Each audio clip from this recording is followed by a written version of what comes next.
नमस्कार साथियों, EPS 95 minimum pension बढ़ोतरी के एक और वीडियो में आप सभी का स्वागत है। साथियों, आज के इस वीडियो में हम एक महत्वपूर्ण जानकारी साझा करेंगे जिसमें बताया गया है कि किस तरह से EPS 95 के पेंशनरों के प्रयास रहे हैं। लगातार 8 सालों से कितने प्रयास रहे हैं और सरकार किस तरह से निष्ठुर रहकर और मात्र आश्वासन देकर EPS 95 पेंशनरों को आज तक टालती रही है।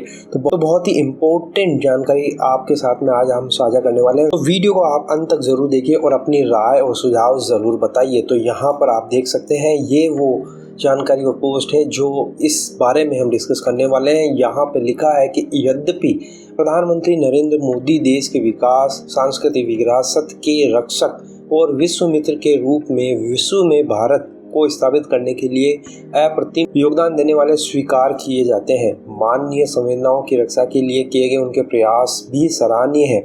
फिर भी ये समझ से बाहर है कि उन्होंने लाखों EPS 95 सेवानिवृत्त भुजों की आशाओं का अनादर क्यों किया। औद्योगिक क्षेत्रों के गरीब कामगारों ने सरकारी स्कीम के अनुरूप भविष्य निधि फंड में योगदान किया था कि पेंशन के रूप में वे कुछ पा सकेंगे, किंतु उन्हें ठगा गया। उन्हें रोज तन 1171 का पेंशन दिया गया जो एक मुट्ठी भीख जैसी थी।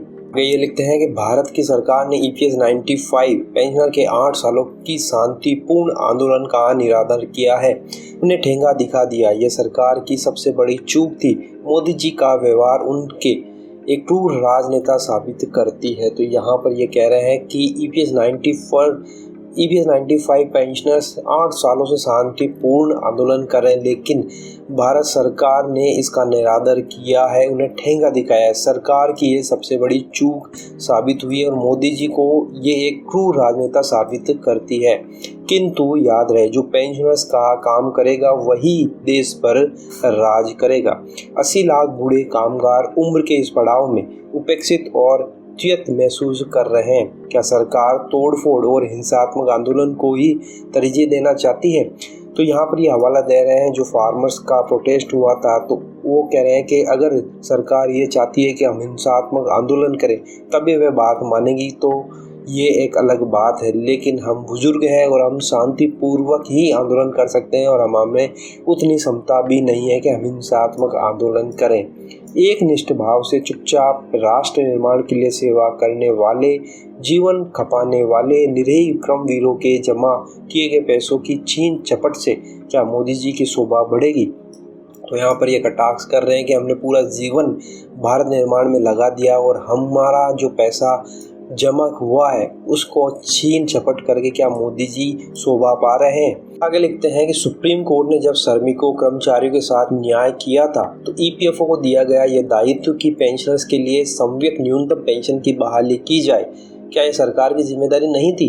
किंतु मोदी जी की सरकार चुप क्यों बैठी है? तो यहाँ पर ये कह रहे हैं कि जब सुप्रीम कोर्ट ने श्रमिकों और कर्मचारियों के साथ न्याय करने के लिए EPFO को एक दायित्व दिया कि वह जब एम्प्लॉय रिटायर्ड हो, कर्मचारी रिटायर्ड हो, तो उनको न्यूनतम पेंशन अच्छी दी जाए ताकि वह अपना बचा हुआ जीवन अच्छी तरह से जी पाए, लेकिन ये नहीं हुआ। और क्या ये सरकार की जिम्मेदारी नहीं है? क्या ये मोदी जी सरकार की जिम्मेदारी नहीं है? वो चुप क्यों बैठे हैं? मोदी सरकार से हमें ऐसी उम्मीद नहीं थी। हम अपना अधिकार मांगते, नहीं किसी से भीख मांगते। मोदी सरकार याद रखे कि जो पेंशनर का काम करेगा वही देश पर राज करेगा। तो यहाँ पर ये नारे लगा रहे हैं कि हम अपना अधिकार मांग रहे हैं, हम किसी से भीख नहीं मांग रहे, हमारा ही पैसा हमें नहीं दिया जा रहा है और जो पेंशनर्स का काम करेगा वही देश पर राज करेगा। श्रम मंत्री भूपेंद्र यादव अब कहीं दिखाई नहीं देंगे। वे गैर जिम्मेदार ऐसे नौकरशाह मोदी राज को डुबो देंगे। तो यहाँ पर ये श्रम मंत्री जी को भी कटाक्ष कर रहे हैं। अभिमान मत करो जी, स्वाभिमान के चुल्लू भर पानी में तुम्हें डूब कर मर जाना महंगा पड़ सकता है।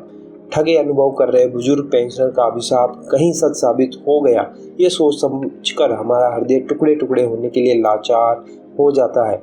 हम वैसे लोग हैं जिनका दिमाग जो आदेश देता है उनका दिल उसकी गवाही देने से इनकार कर रहा है, मगर मरता क्या नहीं करता। तो यहाँ पर ये कह रहे हैं कि दिमाग तो कह रहा है कि हमें मोदी सरकार को वोट देना चाहिए, लेकिन जो हमारे साथ में हो रहा है उसके कारण से हमारा दिल गवाही नहीं दे रहा है कि हम मोदी सरकार को वोट दें।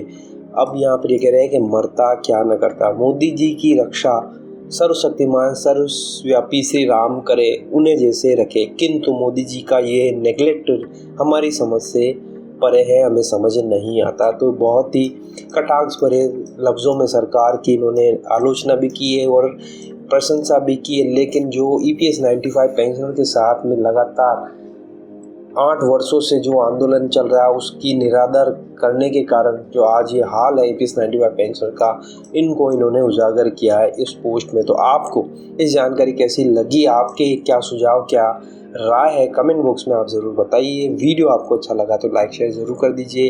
इसी तरह की जानकारी के लिए आप चैनल को ज़रूर सब्सक्राइब कर लीजिए। तो फिर मिलते हैं। जय हिंद, जय भारत।